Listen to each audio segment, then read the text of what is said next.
வீட்ல கேரட் இருந்தா இந்த ஹல்வா செய்து பாருங்க. வாயில போட்டதுமே கரைஞ்சு போயிடும். அவ்வளவு சூப்பரான சாஃப்டான ஹல்வா, கேரட் ஹல்வா செய்து பாருங்க. பேஜை ஃபாலோ பண்ணி லைக் பண்ணிக்கோங்கப்பா. இப்போ 1/4 கிலோ அளவுக்கு கேரட் நல்லா கிளீன் பண்ணி கட் பண்ணி எடுத்திருக்கேன். மிக்ஸி ஜாரில் சேர்த்துக்கிறேன். இதில் லைட்டாக அரைச்சிட்டு 2 டம்ளர் அளவுக்கு தண்ணி சேர்த்து இதை அரைச்சி எடுத்துட்டு வந்து ஒரு தண்ணி வச்சு இதை வடிகட்டி எடுத்துக்கிறேன். இப்போ 2வது ஜூஸ் எடுத்து இன்னொரு 1/2 டம்ளர் மேலாக தண்ணி சேர்த்து நல்லா வடிகட்டி இதை எடுத்து வச்சுக்கிறேன். இதில் ஒரு 75 கிராம் அளவுக்கு கார்ன்ஃப்ளவர் மாவு வந்து சேர்த்து நல்லா மிக்ஸ் பண்ணிக்கிறேன். சேர்த்துட்டு நல்லா மிக்ஸ் பண்ணிக்கிறேன். இது போல் மிக்ஸ் பண்ணிட்டு கொஞ்சமாக 2-3 சொட்டு ஃபுட் கலர் வந்து சேர்த்துக்கிறேன். இப்போ ஒரு அடிக்கனமான பாத்திரம் எடுத்துருக்கிறேன். அதில் ஒரு 300 கிராம் அளவுக்கு சர்க்கரை சேர்த்துக்கிறேன்.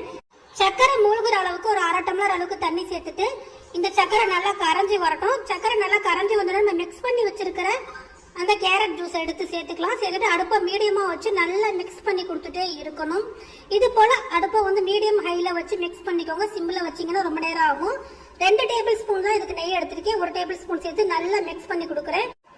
இந்த அல்வா பார்த்தீங்கன்னா ஒரு 20 நிமிஷத்துலேயே ரெடி ஆகும். லாஸ்ட்டாக 1 டேபிள் ஸ்பூன் நெய்யை சேர்த்துட்டு நல்லா மிக்ஸ் பண்ணிட்டு ஸ்டவ் ஆஃப் பண்ணிட்டு எடுத்துக்கிறேன். இப்போ ஒரு பாத்திரத்தில் நெய் தடவை வச்சிருக்கிறேன். அதில் சேர்த்துக்கிறேன். நீங்கள் தட்டில் வேறு எதில் வேணாலும் சேர்த்துக்கலாம். கரெக்டாக ஒரு 2 மணி நேரம் ஆற வச்சுட்டு எடுத்தோம்னா ரொம்ப சூப்பரான கேரட் ஹல்வா வந்து ரெடி ஆயிடுச்சு. எந்த அளவுக்கு சாஃப்டாக இருக்குது பாருங்க. இது அப்படியே வாயில போட்டதுமே கரைஞ்சி போயிடும். வீடியோ பிடித்திருந்தா லைக் பண்ணுங்க, ஃபாலோ பண்ணுங்க, மறக்காம கமெண்ட்ஸ் பண்ணுங்க ஃப்ரெண்ட்ஸ்.